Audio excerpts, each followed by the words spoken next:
राधे राधे, जय श्री कृष्णा।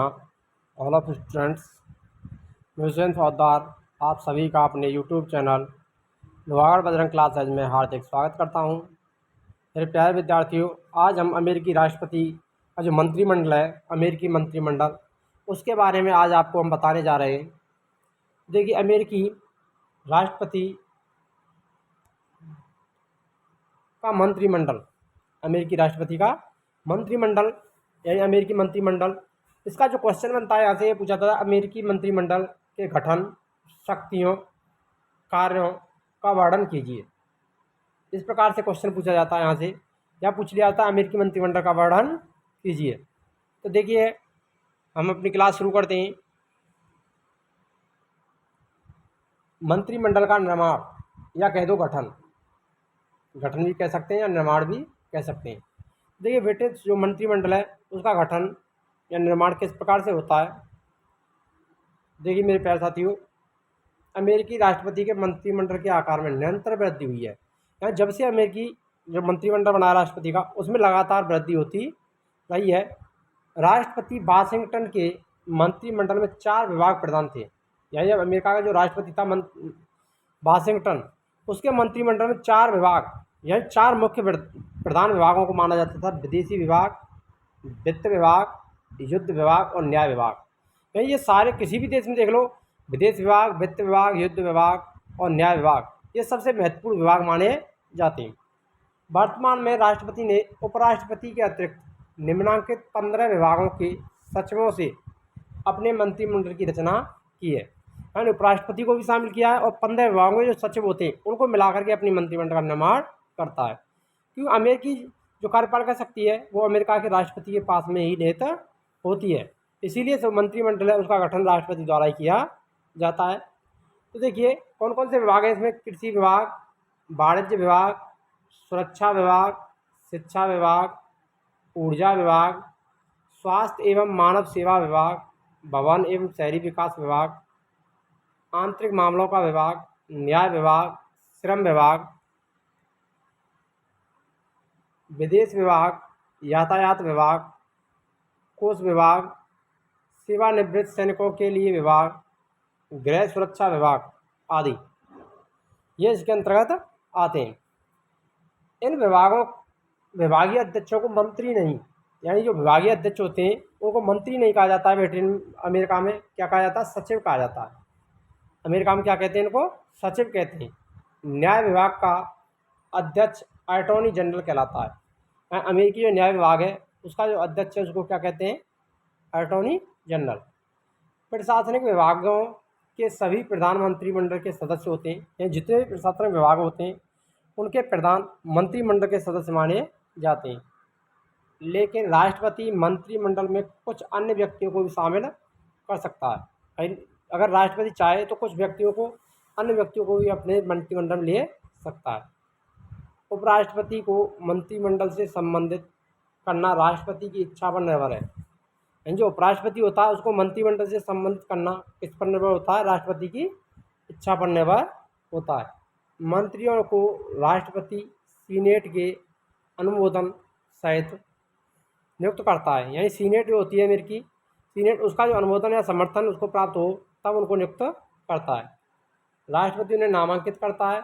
यदि सीनेट अपने उपस्थित सदस्यों के बहुमत से उन्हें स्वीकार कर ले तो ये नियुक्तियां वैध मानी जाती हैं, यानी कानूनी मान ली जाती हैं। सामान्यतः सीनेट राष्ट्रपति द्वारा नियुक्त किए गए मंत्रियों की नियुक्ति पर अपनी स्वीकृति दे देती है। अधिकांश व्यक्तियों पर अपनी स्वीकृति दे देती है।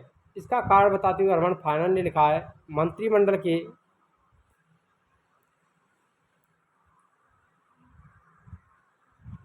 सदस्य राष्ट्रपति के ऐसे महत्वपूर्ण सहायक होते हैं।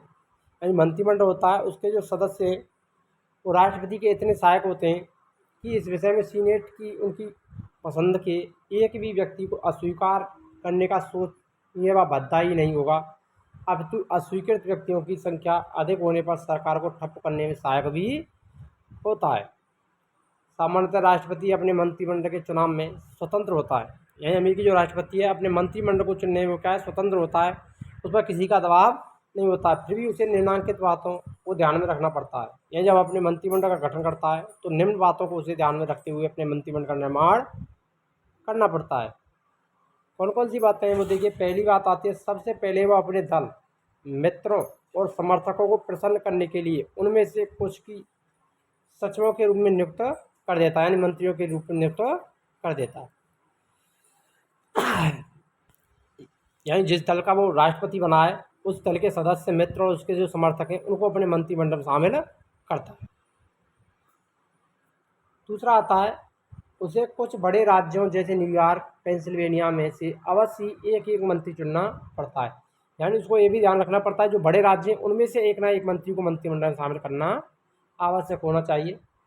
तीसरा है, कई बार राष्ट्रपति को विरोधी दल का सहयोग प्राप्त करने के लिए उसके भी कुछ सदस्य लेने पड़ते हैं। यानी जब विरोधी दल है उसका अगर सहयोग समर्थन प्राप्त करना है, उसे सहयोग लेना है तो उसके कुछ सदस्यों को उसको लेना पड़ता है। राष्ट्रपति क्लिंटन ने अपने मंत्रिमंडल में एक रिपब्लिकन सीनेटर विलियम कोहेन को नियुक्त किया था। उन्हें सुरक्षा मंत्रालय जैसे महत्वपूर्ण विभाग की जिम्मेदारी सौंपी थी। राष्ट्रपति का इस नियुक्ति के पीछे तर्क यह था कि सामाजिक राजनयिक स्थिति जिसमें सरकार में डेमोक्रेटिक पार्टी और कांग्रेस में बहुमत रिपब्लिकन पार्टी का है, का यही तकाजा है कि प्रशासन दोनों दलों के सहयोग से चलना चाहिए। चौथा आता, कई बार उसे मंत्रियों को योग्यता और उनके ज्ञान और दक्षता के आधार पर नियुक्त करना पड़ता है। यानी मंत्रियों की योग्यता, ज्ञान और दक्षता का भी उसको ध्यान में रखना पड़ता है। इन सभी बातों को ध्यान में रखते हुए उसे मंत्रिमंडल का निर्माण करना पड़ता है। पाँचवा आता है, कई बार भौगोलिक बातों को ध्यान में रखना पड़ता है। यानी भौगोलिक दृष्टि से भी उसको अपने मंत्रिमंडल का निर्माण करना पड़ता है। वह अपने मंत्रिमंडल के सदस्यों का इस तरह चुनाव करता है कि जिससे कि देश के सभी भागों को उचित प्रतिनिधित्व मिल जाए। यानी प्रत्येक भाग से एक ना एक व्यक्ति मंत्रिमंडल में शामिल हो जाना चाहिए, ये भी ध्यान में रखना पड़ता है। अब आती है मंत्रिमंडल की स्थिति। यानी ब्रिटेन का जो मंत्रिमंडल है उसकी स्थिति क्या है। अमेरिकी मंत्रिमंडल का अस्तित्व प्रथागत है। यानी मंत्रिमंडल का जो अस्तित्व वो कैसा है, प्रथागत है, यानी प्रथा से ही चला आ रहा है। यह संविधान का शिशु नहीं है, जैसा कि ब्रिटेन का जो संविधान है उसका शिशु है। जैसा टैफ्ट ने कहा, मंत्रिमंडल केवल राष्ट्रपति की इच्छा का उत्पादन है, यानी राष्ट्रपति की इच्छा पर ही निर्भर करता है। वह एक ऐसी संस्था है जिसका कोई कानूनी या संवैधानिक आधार नहीं है। यानी कानूनी आधार पर कोई मंत्रिमंडल के बारे में कोई बात नहीं कही गई है अमेरिकी संविधान में। उसका अस्तित्व केवल प्रथागत होता है। यदि राष्ट्रपति को उसे समाप्त करना चाहे तो कर सकता है। मंत्रिमंडल के सदस्य राष्ट्रपति के अधीन होते हैं, क्योंकि मंत्रिमंडल का जो निर्माण है वो राष्ट्रपति द्वारा किया जाता है, इसलिए मंत्रिमंडल के सदस्य हैं वो राष्ट्रपति के अधीन ही होते हैं। ब्राउन ने कहा था, राष्ट्रपति अपने विभागों के प्रधानों का स्वामी है। राष्ट्रपति जितने भी विभाग हैं उसके पास उन सभी का क्या होता है, स्वामी या सर्वेसर्वा होता है। लॉर्ड ब्राइस ने कहा, अमेरिका का मंत्रिमंडल ब्रिटिश मंत्रिमंडल के समान ना होकर जार या किसी सुल्तान के मंत्रिमंडल के समान है, अथवा किसी रोम के सम्राट के मंत्रिमंडल के समान है। अब आता राष्ट्रपति और मंत्रिमंडल में संबंध। यानी अमेरिकी जो राष्ट्रपति है उसके मंत्रिमंडल में क्या संबंध है, किस प्रकार एक दूसरे से जुड़े हुए हैं। राष्ट्रपति और मंत्रिमंडल के अन्य सदस्य परस्पर समान पदी नहीं होते, क्योंकि उनका जो पद है वो समान नहीं होता है। ना राष्ट्रपति का उन पर समान पदी में प्रथम ही होता है। राष्ट्रपति अपने मंत्रियों की तुलना में समान पदी ना होकर उनका स्वामी होता है। यानी उनके समान पद वाला नहीं होता, बल्कि उनका क्या होता है, स्वामी होता है। वह अपने मंत्रियों के परामर्श को ठुकरा सकता है। मंत्री उसको कोई सलाह दें तो उसको मान सकता है या उसको ठुकरा भी सकता है, प्राय ठुकरा भी देता है। सचिवों का परामर्श केवल सलाह होता है। यानी जो मंत्रिमंडल होता है ब्रिटेन का, उसके जो सचिव या मंत्री होते हैं वो केवल परामर्श देने का कार्य करते हैं, यानी सलाह देने का कार्य करते हैं। उसे मानना ना मानना राष्ट्रपति की इच्छा पर निर्भर होता है। गृह युद्ध के समय अमेरिकी राष्ट्रपति लिंकन ने मंत्रिमंडल के लोगों से बहुत कुछ कम परामर्श लिया था। राष्ट्रपति रूजवेल्ट विल्सन अपने मंत्रिमंडल के सदस्यों को केवल परामर्शदाता ही मानते थे। यानी ये सिर्फ अपनी शक्तियों का प्रयोग स्वयं ही करते थे, उनको केवल परामर्शदाता के रूप में ही उपयोग में लेते थे। राष्ट्रपति विल्सन ने अपना युद्ध संदेश दिया था कि उन्होंने अपने मंत्रिमंडल को पढ़कर तक नहीं सुनाया। युद्ध मंत्री रिस्टमंड के शब्दों में उनका उपयोग यही था कि बैठकों की समाप्त होने के बाद राष्ट्रपति को व्यक्तिगत रूप में बात करने के लिए व्हाइट हाउस जाया सकता था। विल्सन का अपने मंत्रिमंडल के सदस्यों के प्रति ऐसा आचरण रहता मानो कि वे अनुचर हों, कि उसके अनुगामी हों।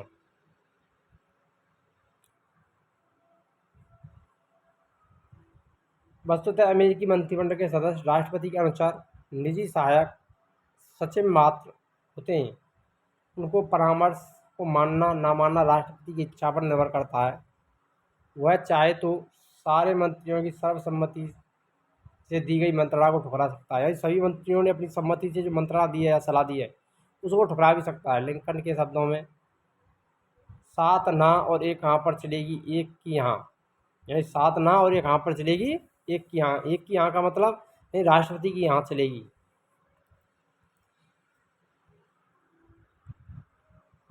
फिर भी मंत्रिमंडल और राष्ट्रपति का संबंध बहुत कुछ राष्ट्रपति के व्यक्तित्व के ऊपर निर्भर करता है।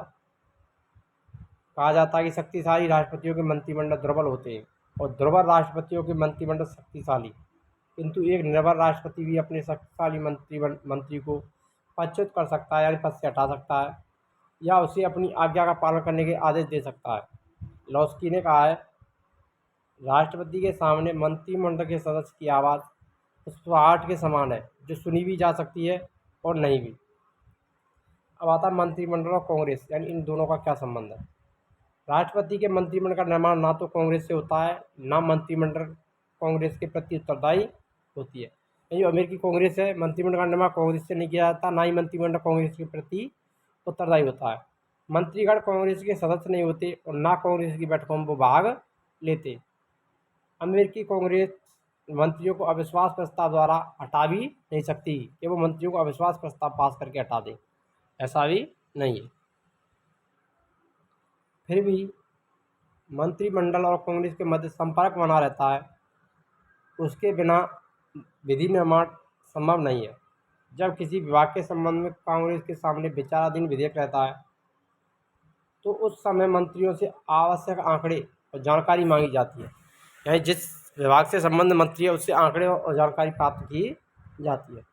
विधेयक जिस समय समिति में अवस्था में रहता है उस समय मंत्री स्वयं समिति के समक्ष उपस्थित होकर विधेयक के विषय में अपने विचार प्रकट कर सकता है, परंतु कांग्रेस किसी मंत्री को समिति के सम्मुख प्रस्तुत होने के लिए बाध्य नहीं कर सकती। तो कांग्रेस चाहे कि समिति के सम्मत किसी को बाध्य कर दे। मंत्रियों के विभागों पर जो व्यय होता है उसकी अनुदान मांग स्वीकार करने का कार्य कांग्रेस ही करती है। कौन करेगी? कांग्रेस।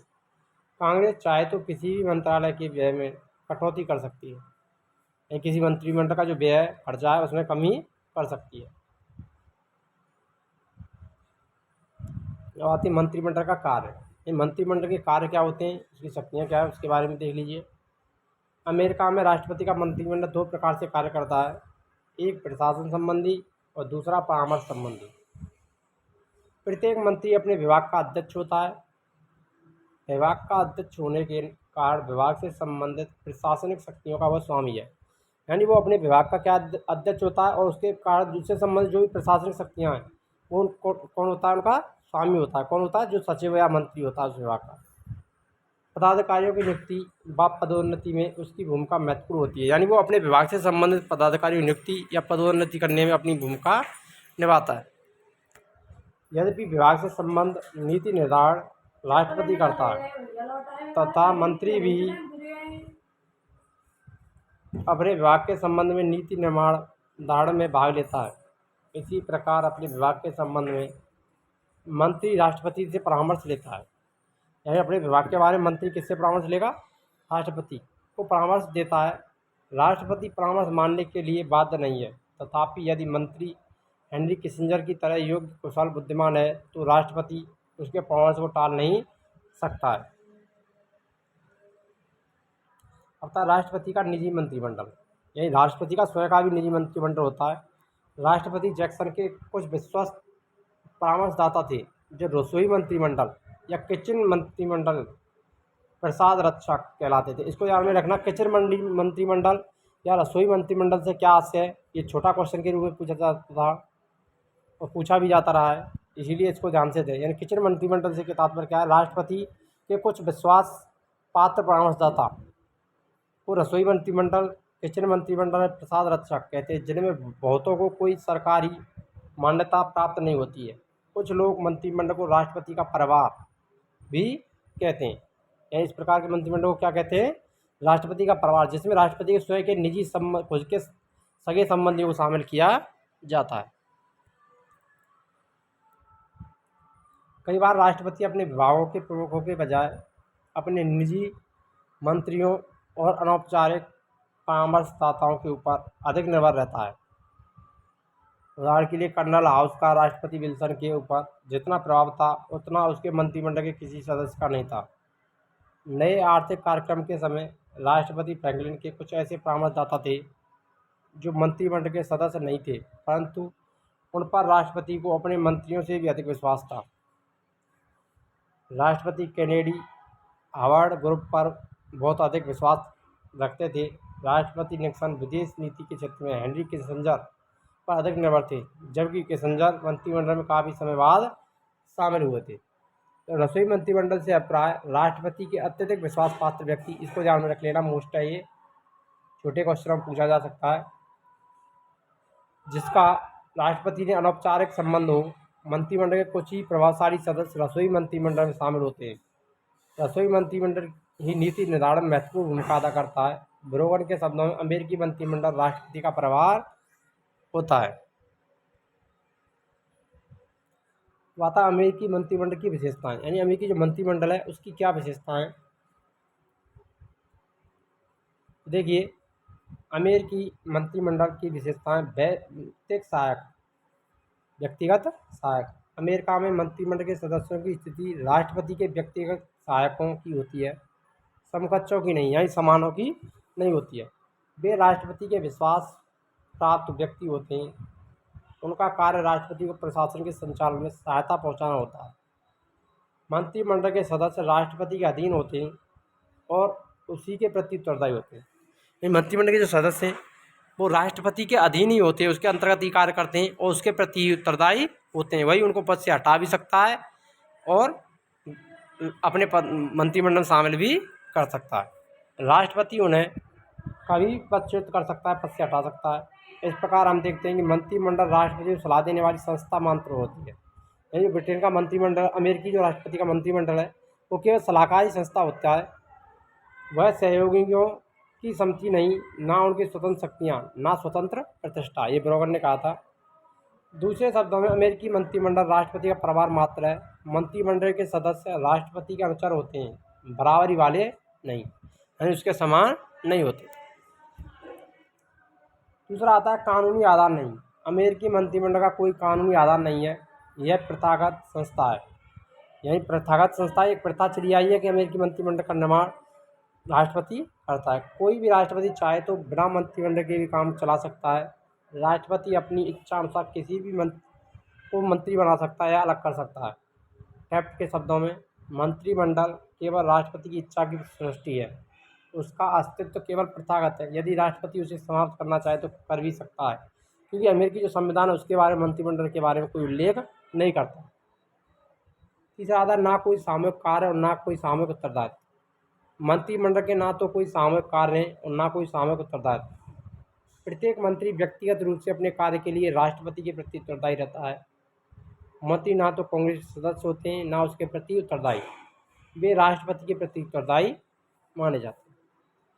तो तथा वैधानिक शक्तियाँ नहीं, मंत्रिमंडल के सदस्य कांग्रेस के सदस्य नहीं होते, उन्हें विधि निर्माण के क्षेत्र में कोई शक्ति प्राप्त नहीं होती है, यानी वो कानून निर्माण के संबंध में उनको कोई शक्तियाँ प्राप्त नहीं है। वीडियो अच्छी लगी तो वीडियो लाइक करें, शेयर करें और चैनल को सब्सक्राइब अवश्य कर लें। मिलते हैं नेक्स्ट वीडियो में, तब तक के लिए जय हिंद, राधे राधे।